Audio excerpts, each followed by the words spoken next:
I should like to begin by asking Mr. Bernstein whether he feels free to vouchsafe to us his feelings based on his familiarity with the case, on whether Mr. Nixon knew A, about Watergate, and then B, about the cover-up. Well, all I think that we have to go on are the best evidence there, and neither of us is a judge. I think we can just make the same judgments as anyone else. Primarily the presidential tape recordings. On those recordings, there's no indication that the president had prior knowledge of the Watergate break-in. There are several statements that the president makes, both in the transcripts and in the additions to the transcripts provided by the House Judiciary Committee, where the president indicates some degree of knowledge of what's been called the cover-up. Now, whether or not that's illegal, I don't think that as reporters, we're really not jurors. We're in the business of trying to report, not make a judgment. No, but you don't object to being impaneled, do you? Or do you? I don't. If you have misgivings about revealing what your own conclusions are on the grounds that your own conclusions may be tendentious, I don't mind you saying that.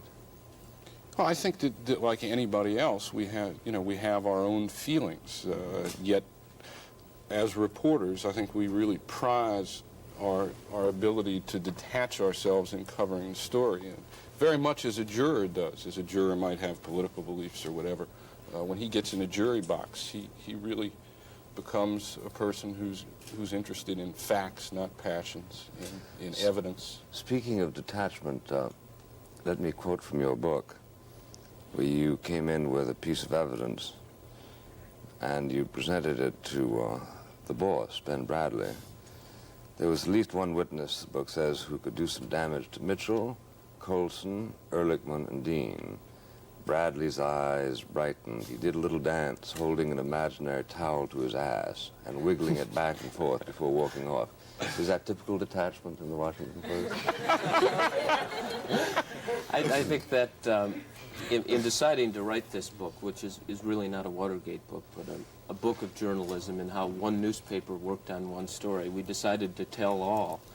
And sometimes the exuberance of the moment, this was during a period after we had suffered really a series of attacks, very strident attacks by the White House, really denying our stories, calling us character assassins and practitioners of shoddy journalism, and we were very much on the defensive. Mm-hmm. And so he responded with a little towel to his ass.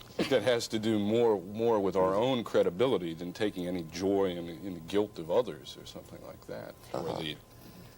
Well, but there is a certain prosecutorial feel in the story, isn't there, that is by no means confined to the Washington Post. I detected sometimes in National Review's Washington correspondent. Mr. Will? George Will, who is a columnist for the Washington Post also.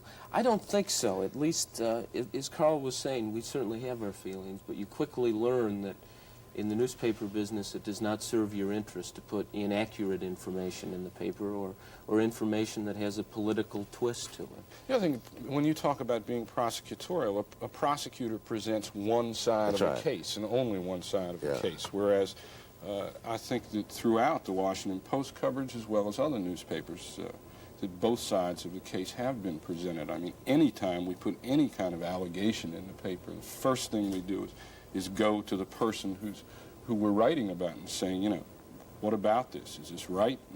And certainly there have been numerous occasions when people have told us, no, you're off base, here's why. We've held back, we've kept it out of the paper, and indeed, if somebody, you know, can show us that we're wrong, we wouldn't put it in the paper.